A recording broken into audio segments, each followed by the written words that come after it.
Të nderuar teleshikues, përshëndetje. Unë jam Roland Qafoku dhe ky është emisioni Dekalog. Përtej politikës së ditës, Shqipëria ka interes edhe për atë që ndodh në botë. Në fakt, bota është një situatë me të vërtet të çuditshme, mund të themi. Dikur ishte lufta e ftohtë, mbaroi lufta e ftohtë, nuk ka më luftë të ftohtë, po ekspertët thonë që kjo mund të jetë dhe lufta e dytë e ftohtë. Ndërkohë kemi dhe luftën nxehtë në Ukrainë që ka nisur, po nuk dihet se ku do përfundojë. Dhe sot në botë ka shumë diskutime, jo vetëm për atë që ndodh në Ukrainë, po për sigurinë e gjithë globit. Zgjedhja për të dytë e Donald Trump si presidenti i Shtetit Bashkuar të Amerikës ka ndryshuar shumë gjëra në të gjithë skakjerën botërore, por ka dhe shumë gjëra të panjohura. Cila është pozita e Shqipërisë të gjithë këtë situatë botërore? Unë sot kam kënaqësinë të kem të ftuar në studio një mik të hershëm të mirë, por që kam shumë kohë pa e pasur në emisionin tim, Xhavit Çala, një ekspert i sigurisë dhe një njohës shumë i mirë marrëdhënieve ndërkombëtare dhe të sigurisë globale, dikur me një karrierë të shkëlqyer në policinë e shtetit, sot me gradën profesor i asociuar dhe pedagog në disa universitete. Kam kënaqësinë, zoti Çala, faleminderit që pranon ftesën. Faleminderit për ftesën e herë.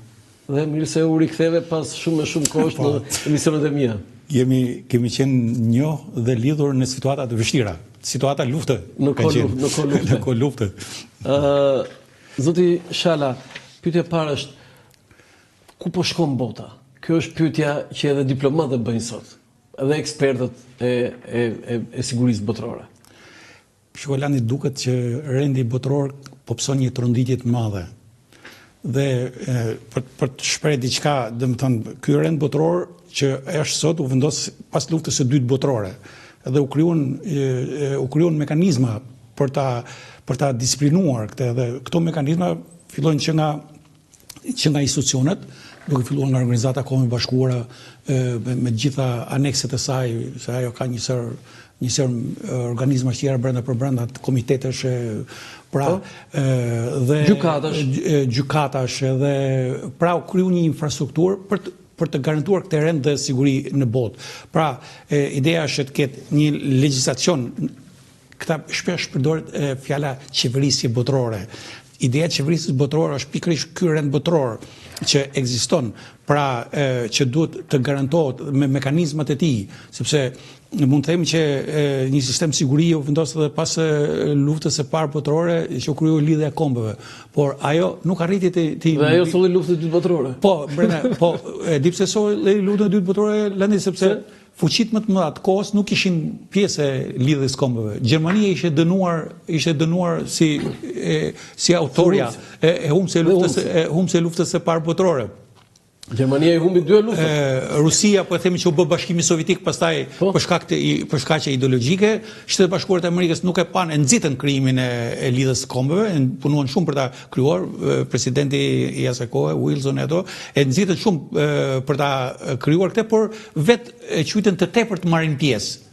Sepse isha koncepti i izolacionizmit, domethënë ç'pun kemi ne më marr me problemet e kontinentit, dhe kur aktorët kryesorë nuk ishin në këtë vendimarrje, normalisht që nuk ishte garantuar kjo. Kurse sot i ke aktorët kryesorë, por gjërat edhe sot në këtë sistem ndërkombëtar po evoluojnë shumë. Sidomos pas luftës së ftohtë, nga një botë dypolare gjatë periudhës luftës së ftohtë, që ishte me janë edhe dypolare, por edhe përballë ideologji përballë njëra tjetrës. Komunizmi me krah me Bashkimin Sovjetik krye dhe me bllokun e tjerë, edhe kapitalizmi krah tjetër me Shtetet Bashkuara të Amerikës. Pra kishin një botë dypolare. Kur u shemb komunizmi, pastaj u kthye në një botë njëpolare. Pra mbështetuar Shtetet Bashkuara të Amerikës, dhe po e themi që në qendër të këtij rendi botëror u vu perëndimi dhe garantuesi i këtij rendi botëror u bën Shtetet Bashkuara të Amerikës. Tashmë gjërat po lëvizin. Kjo botë që u zhvilluar, domethënë. A jemi akoma një polar apo me Bashkimin Sovjetik sot Rusia po shkojmë drejt dy polar? Dy polar është pak tush, po shkon sepse sot ka edhe një fuqi tjetër botërore që edhe nuk do kaloj shumë vite, do të lej pas edhe këto tjerat, që është Kina. Jemi tripolare sot? Po, jemi tripolare. Jemi tripolare, ata po luftojnë efektivisht ky rend që po trunditet dhe po ta kesh parasysh Trumpi thotë Amerika e para, por Amerika e para kërkon shumë punë për të nejtë e para, domethënë ndërkohë që ka konkurrentë tjerë. Dhe këto ambicie për një rend të ri botëror u tukën me takimin para një muaj të organizatës Shangajit. Pra organizata e Bashkëpunimit Shangajit, që nismëtar kësaj organizate ka qenë Kina dhe aty bën pjesë edhe Rusia dhe presidenti i Kinës hapur pretendoi për një rend të ri botëror i cili të ketë jugun global në qendër. Jo perëndimi, jugu global ka parasysh pikrisht ato zona ish Bashkimi Sovjetik, Kinën dhe këto zonat e tjera dhe kjo lidhet edhe me ato teoritë gjeopolitike që është shumë interesante ti trajtojmë pak.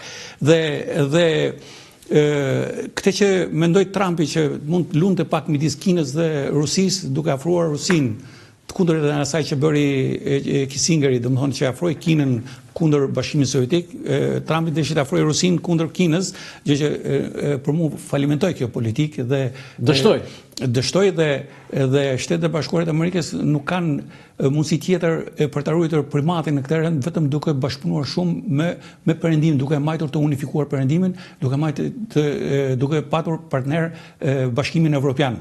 Pra edhe duke punuar për ta kthyer edhe NATO-n për ta kthyer Bashkimin Evropian nga një forcë, nga një fuqi politike dhe ekonomike, siç është në të vërtetë Bashkimi Evropian, për ta kthyer në një fuqi ushtarake. Nuk ka rrugë tjetër sepse shpejtësia me cilën po ecën Kina është marramendse. Është marramendse dhe jo vetëm Rusinë që e kalon ashtu, po brenda disa viteve mendohet që mund ta lejë edhe Shtetet Bashkuara të Amerikës, domethënë mund t'i lejë pas në Kina ajo politikë që ndoqi dikur po e themi Deng Xiaopingi i kohës në atë kohë që luftoi për ta bërë një fuqi ekonomike duke shfryzuar edhe Shtetet e Bashkuara të Amerikës dhe i shfryzoi edhe Shtetet e Bashkuara dhe u kthye në fuqi ekonomike, tashmë Kina nuk i mjafton të qenë një fuqi ekonomike.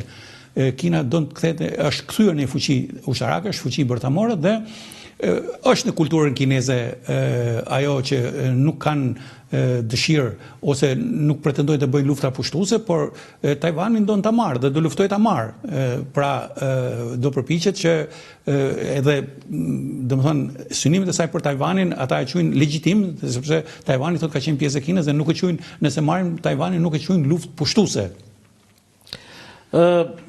Tani në gjithë të panoramë që ju bë, roli i Shqipërisë cili është? A jemi ne të përgatitur në rast edhe të një lufte apo të rreziqeve që paraqet çdo situatë që përplasen këto fuqitë e mëdha që tashmë që kanë gati tripolare? Shqipëria është vend i vogël, edhe sepse këto fuqia një vendi duket edhe sa ne vend i vogël, po ne edhe kur ishim me Kinën në aleancë